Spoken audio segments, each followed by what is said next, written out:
Camelot 331 here, and after the whole Jirard the completionist complete debacle, an absolute travesty of all the trust we had in our favorite creators being flushed down the damn toilet. After this happened, no one trusts charities at all, especially not charities that are being pushed or operated by YouTubers or their favorite creators. It seems like it's real easy to skim off the top, or maybe just not talk about it, or maybe just retire one day with $700K in your bank account and dissolve your entire organization while quietly still doing your golf charity. But that's another video for another day. Today we're talking about another charity, and that organization is called Softgiving. Softgiving is an organization that acts as a middleman to charities and works with a lot of very, very large content creators. Turns out, after I looked up their financial info, that they're keeping almost 50% of all donations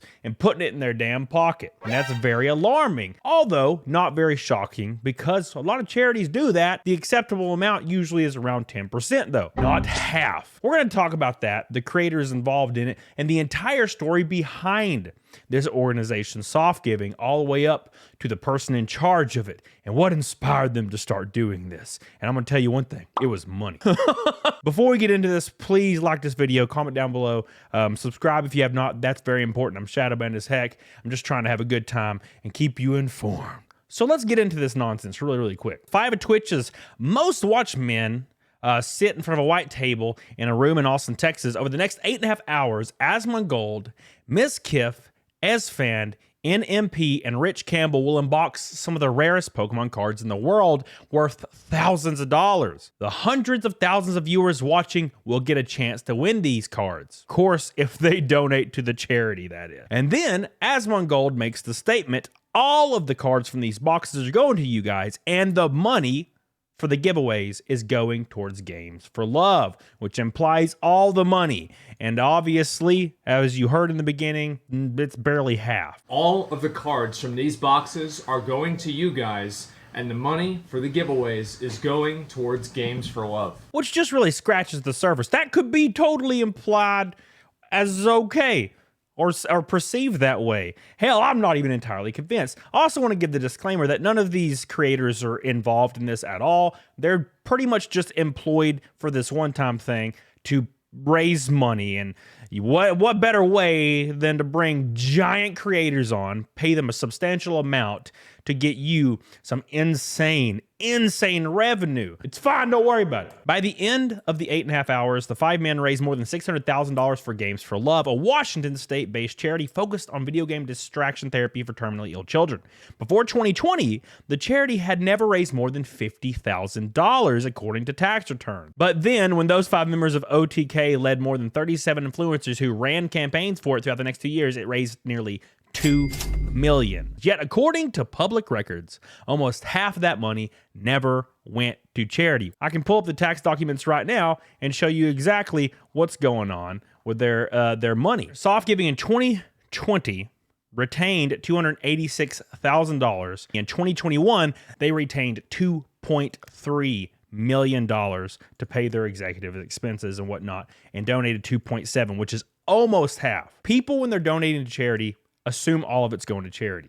It's never really upfront. No one's upfront about this kind of stuff, which is kind of where the problem lies. Keep in mind, Softgiving won't even disclose how much they paid the influencers to come on and, you know, shill their Middleman charity. You could have just donated directly to the charity and your money would have been used in a larger capacity. But here, half of your money goes to making these people on these boards, CEO, a lot richer. Games for Love's startling rise was anything but organic.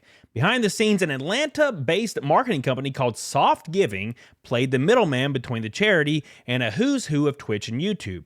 The likes of OTK, Ludwig, A-Drive, Justin Minks, and other influencers, big and small, and Games for Love wasn't the only beneficiary. In 2020 and 2021, Softgiving and those influencers raised a total of $6.2 million in donations. Yet, 2.6 of that million, 42% went to soft giving directly to cover its own commission and expenses. For 18 months during that period, soft giving did not prominently disclose on donation page details about payments made to influencers that cut into total funds raised. It also wasn't clear about what percentage of donations it received as a commission. When you go to donate to a charity, you assume it's all going there. We're kind of aware that not all of it does, but the industry standard should be 10%. It's almost as if the person or the CEO might have ran for politics, because that's the only reason people go into politics nowadays too. Oh, wait, stay tuned. There's more than a dozen interviews with influencers, their agents and managers, nonprofit industry leaders, academics, attorneys, accountants, competing brand market agencies, and the charities themselves, and many of whom spoke on the record, was examined more than 250 pages of documents, including public tax returns, partnership contracts, correspondence, and web archives for many streams that occurred over the last 2 years. What we learned is that soft giving was not consistently forthcoming with the public nor the influencers it worked with about its expenses and how it compensated itself. And in several instances, it told influencers a completely different story than what occurred in reality. They're telling people one thing, they're doing another. They're telling their audience one thing, they're doing another. Could it constitute charity fraud? We don't know.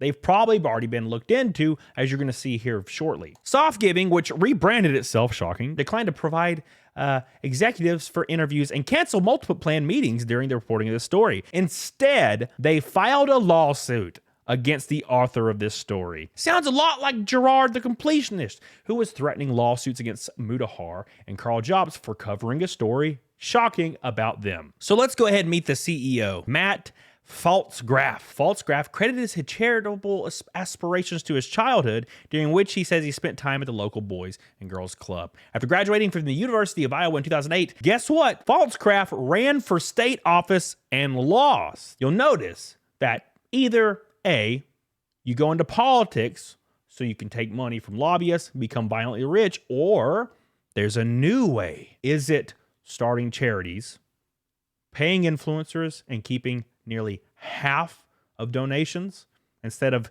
letting those donations be directly sent to the organizations? Sure, they have some expenses. Sure, they have some fees, but 50%? He started soft giving in 2017. In its earliest days, soft giving worked on a roundup product for debit and credit cards, rounding transactions to the nearest dollar and donating the difference to charities. So they decided, because they were making no money that they could spend on Ferraris, they decided to focus on marketing for charities. Faltzgraf said he saw an opportunity for charities to grow in their market share primarily through aggressively focusing on marketing. He leaned on the ideology of the professional fundraiser Dan Pallotta. 2 decades earlier, Dan Pallotta started the AIDS Ride, a series of nationwide charitable events that raised money for AIDS research. This is actually very interesting. After several years, Pallotta became the subject of scrutiny in the charitable space because despite the success of his events, which raised millions of dollars, much of those donations never made it to charity.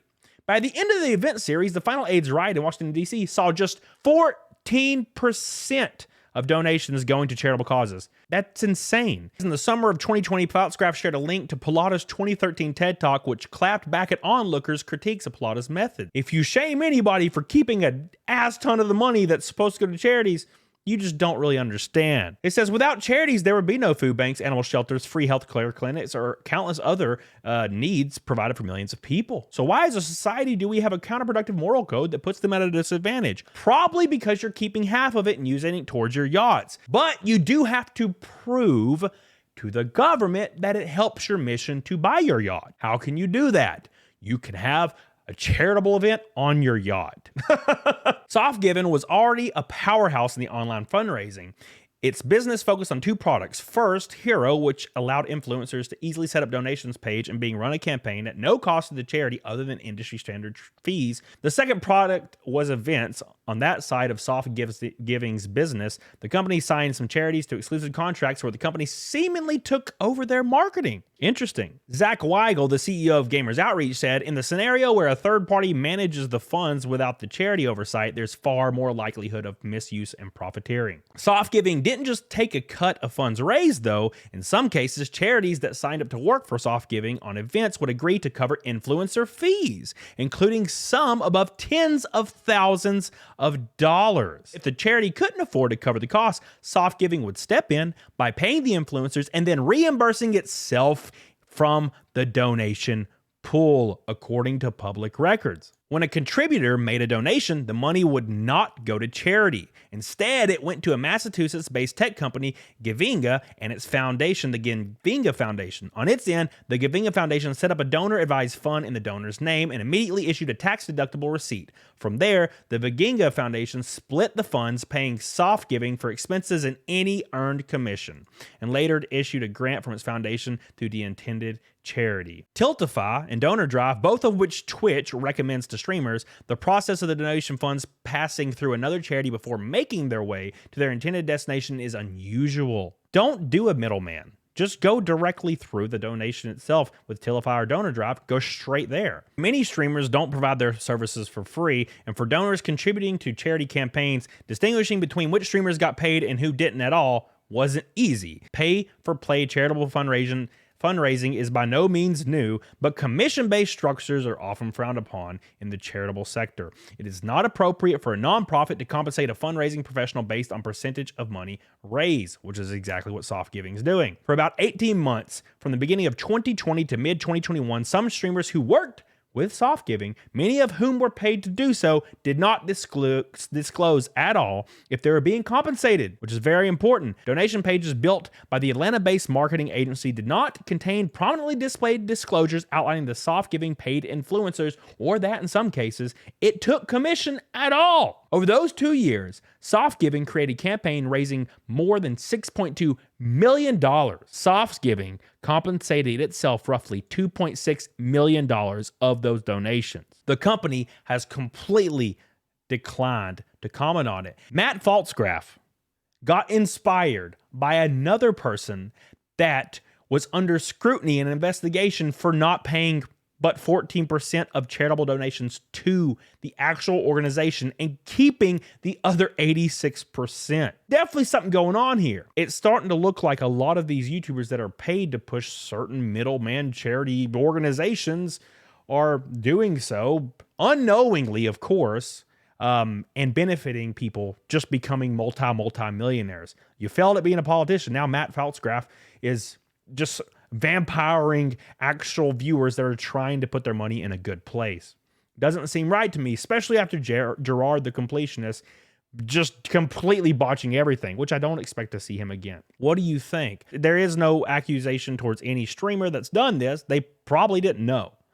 They never disclosed if they were being paid, and I don't even really know if they're required to do so or not. But the effect is clear. Looks like that money that you spent on Twitch and your favorite creators went to making executives and CEOs more and more millions of dollars, and unfortunately at the expense of people that actually need that money. I feel like it's wrong, and I feel like it's something that has to be disclosed when you're hitting that donation button, and creators that are paid exorbitant amounts to do so should have to be extremely upfront about it. And they probably shouldn't make statements like all of the money goes to charity when it's not. Let me know what you think. Get the hell on it, though.